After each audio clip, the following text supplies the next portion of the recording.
Welcome to Blender Frenzy. I am Justin, and today we are going to add some more detail to the skull so that it looks something like this. In the last video, we finished building out the cranium and then made this little gear pan. And today, what we're going to do is use some bevels to make it look like the eyes have these little pieces that are separated from it.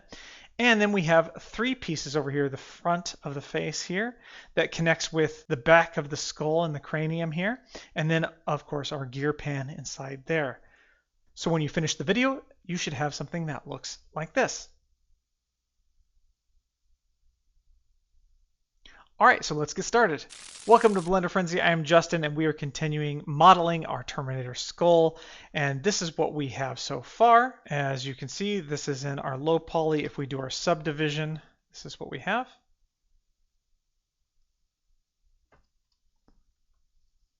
So this time what we're going to do is focus on giving the skull some definition by giving the appearance that we have separate pieces that are plugged together. So what I mean by that is if you look at the eyes, you can see there's this line or groove here that goes in that looks like it's a separate piece that's plugged into the eyes.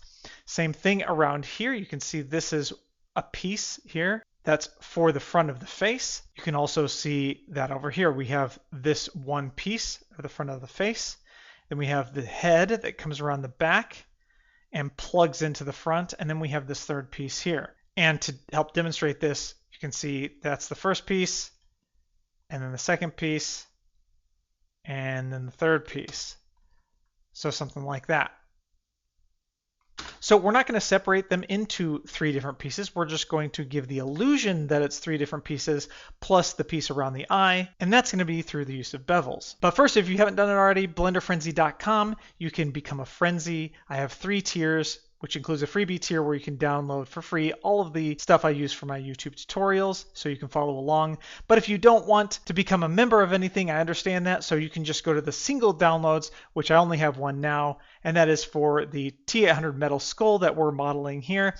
You have the images, the starting blend file, everything lined up for you so you can get started with the tutorial. And of course, my new head tracking VFX course, the Blendinator, which is now on Blender Market. If you click training, you can see it's one of the staff picks. It is on sale right now, so it's not $75. If you use the coupon code Blendinator2024, you get 20% off.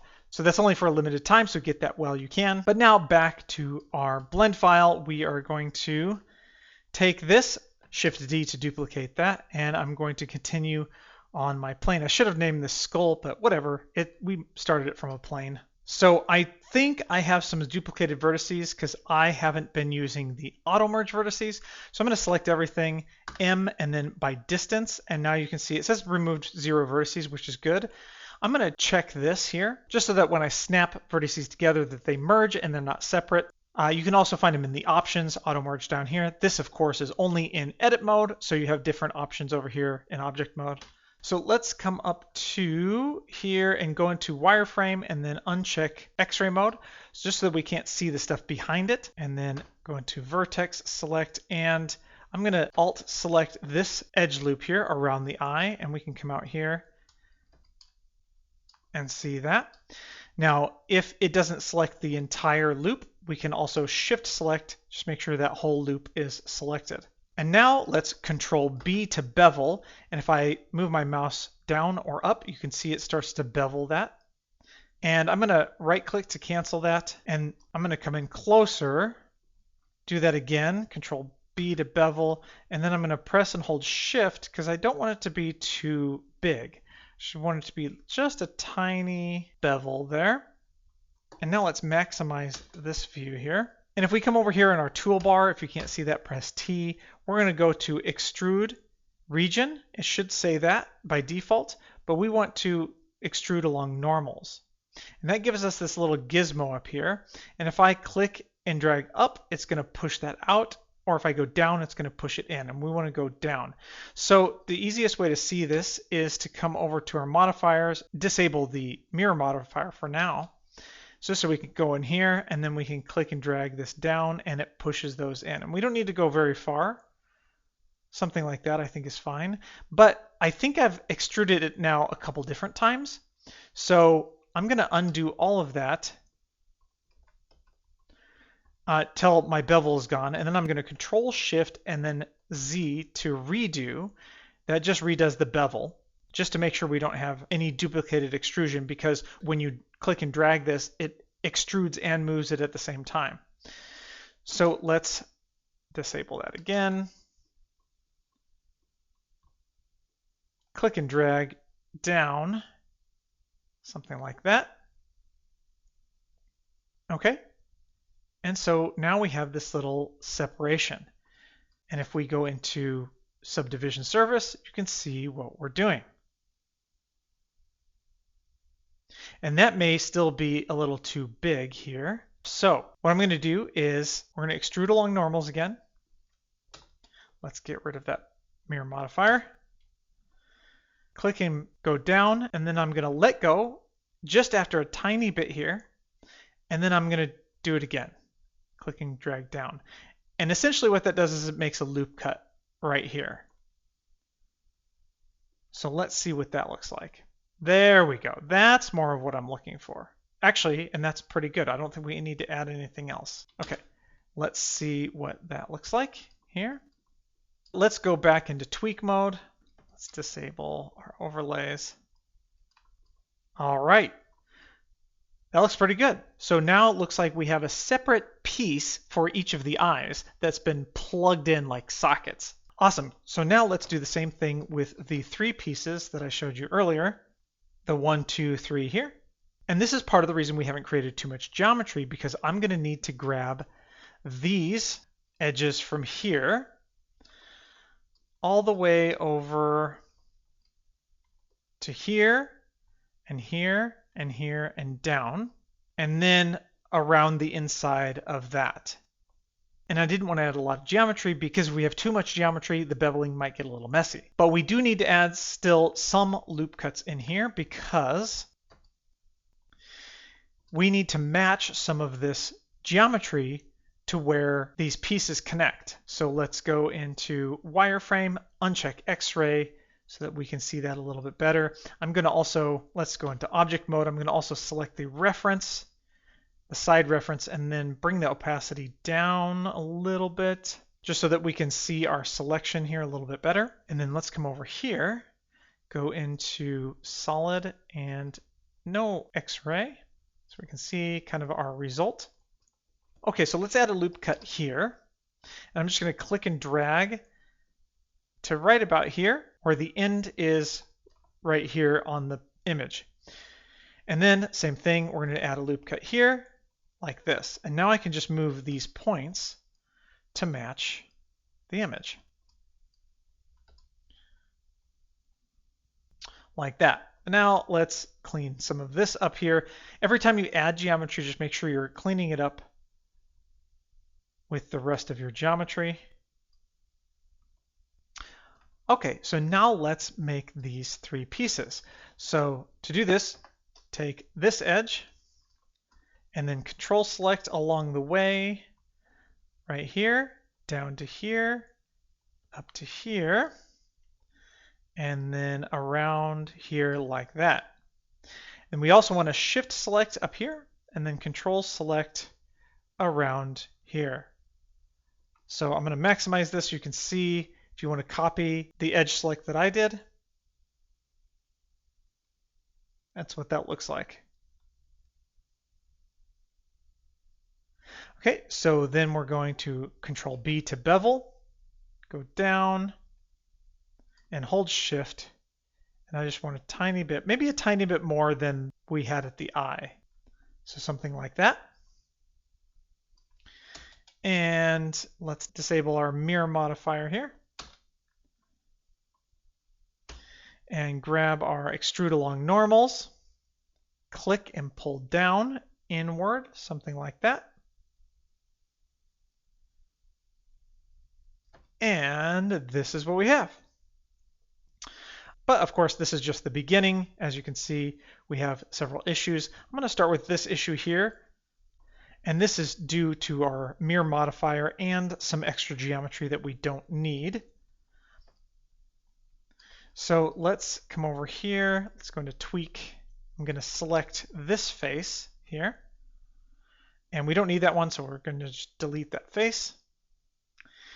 Then we need to make sure that this is clipping correctly. So let's go to turn our mirror modifier on, X-ray in the front. Let's go to vertex select, and well, let's disable the mirror modifier here again for now so you can see what's happening. It's these two here that we need to pull in to be able to snap together. So turn on our mirror again. You can see that is what needs to be pulled over. So I'm just press G and then X and move that over, and then those snap together. Now they should clip together automatically with the mirror modifier, but just in case, make sure your auto merge vertices is on. All right. Okay, so that fixed that for the most part. Now we got to fix this over here. So this is too windy here, too smooth. We've got to sharpen some of these edges, and we already know how to do that. So if I add another loop cut here and then pull and drag this way, you can see that edge is being more defined. Now you got to be careful again, so I recommend doing this out of subdivision surface because you can see how far over it is here. If I double G to grab, I can go even further. Just don't want to get too close, otherwise it's going to merge with those other ones. And there we go, something like that. I'm going to do the same thing going the other direction.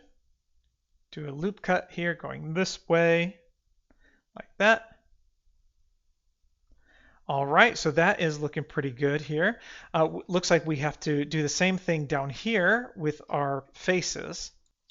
Just get rid of some extra geometry from when we extruded. So this face we can delete. Okay, that's a lot smoother there. Okay, so you can see in here we need to define this a little bit more. So let's do what we were going to do last time, and the reason why I didn't do it last time is because of all of the beveling, and I wanted to have as little and clean of geometry as possible before we beveled. So now we can take a loop cut inside here, pull that out towards that edge as close as possible, and I'm going to do the same thing going this way, something like that. And let's see what we have. All right, so that's not perfect, but it's actually good enough for our purposes. So now it looks like we have these three separate pieces. But you notice with all of these extra loop cuts, we have some pinching. And that's because you can see these edge loops are really close together. So I'm going to show you a topology trick that I learned. Now we only need these double edges going down this way, but we don't actually need them going up this way. So somewhere in the middle here, we can change from 3 faces to 1. And those 3 faces are going to be 1, 2, 3. So I'll show you if I take this edge and GG to slide that over. So double G, slide that. Go into vertex select, press K. That opens the knife tool, and then I'm going to take this vertex, come down here, cut here, here, and then select this vertex. Press enter, and that will make new edges that cut through. And now in edge select mode, I can take this edge and then just control select all the way up here to that whole line. Press X and then dissolve edges. We're going to do the same thing from here. X, dissolve edges. And now what we've done is we've taken 3 faces and then merged them into 1. We've maintained all quads, so we don't have any triangles. And so our topology is going to be the same. We could add loop cuts the same way we could as normal. And now let's check what we have up here as far as our pinching goes. And that's much better. Although we could stand to adjust some of these here anyway. So let's go ahead and do that and smooth some of that out. We added this loop cut here, so we want to make sure we are adjusting these. Let's go into proportional editing. And we don't want this to be flat in between those. We want this to be arched, just like this, or arced, arched, arched. Okay, and then this is looking a little funky over here. I don't want to add too much geometry still, so let's take this edge loop and just double G to slide that down a little bit that way. That's good, yeah. And then we'll take these two in the front and then pull those out. And maybe a little bit more. There we go. That looks a lot better, a lot cleaner. Okay, so I'm going to do one more thing, and that is to add some geometry for this little U-shape thing here. So let's add in a loop cut here, and I'll adjust this. Oh, I don't want proportional editing. And then I'm going to add in a loop cut here, straight down the middle like that. And I'm going to do the same thing. We don't need those lines going all the way up, so I'm going to take these three faces, and we're going to do the same thing. So let's take the knife tool, cut these just like we did before, enter, and now we can take these edge loops and dissolve those.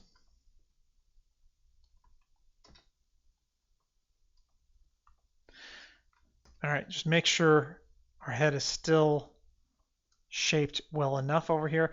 I think I'm gonna adjust the tops of this a little bit more over here.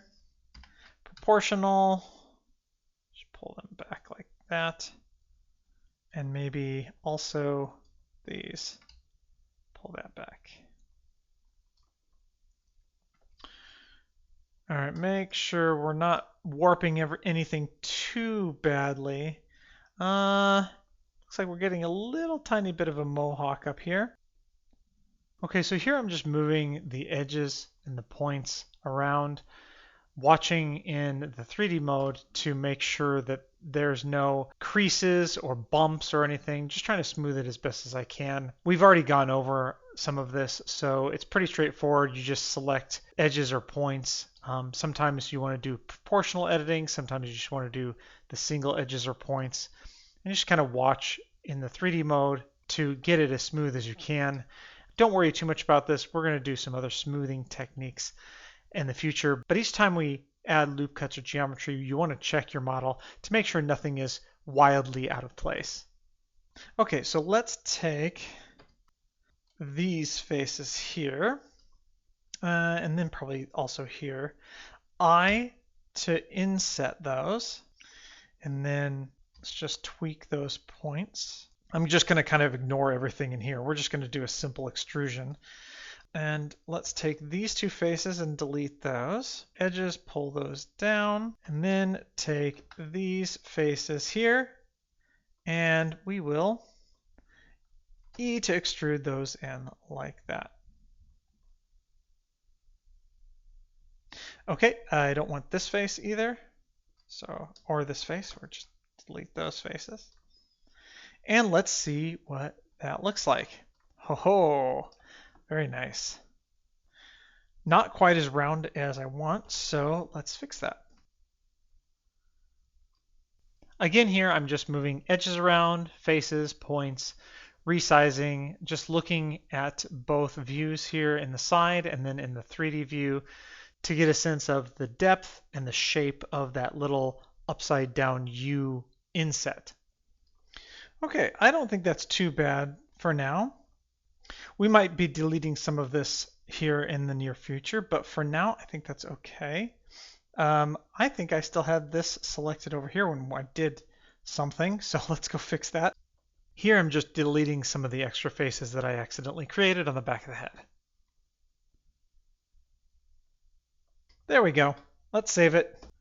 Okay, and let's take a look at our handiwork here. Look at that. We are well on our way to making a menacing Terminator Skull. In fact, in a solid shaded mode, let's go up here and choose this metal here, just for a brief metal illusion here to kind of get a sense of what that might look like in the future to come.